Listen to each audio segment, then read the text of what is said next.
Hi guys, Kim here from YugaTech, and we're here at the Mobile World Congress in Barcelona, where HMD Global has unveiled the Nokia 7 Plus.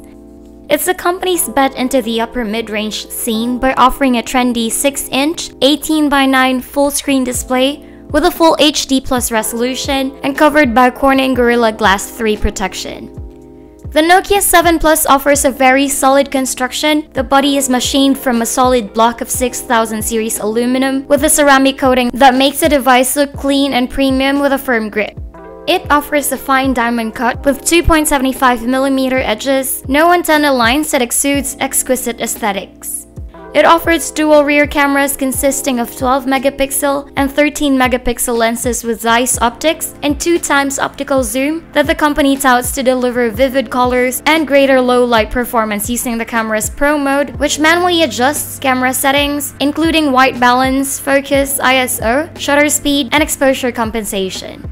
It also has a 16MP front camera for all your selfie needs. There are 3 high-quality microphones that capture every sonic nuances with Nokia's spatial audio system. Powering the device is a Qualcomm Snapdragon 660 chip with 4GB of RAM that is said to provide all the power you need for day-to-day activities.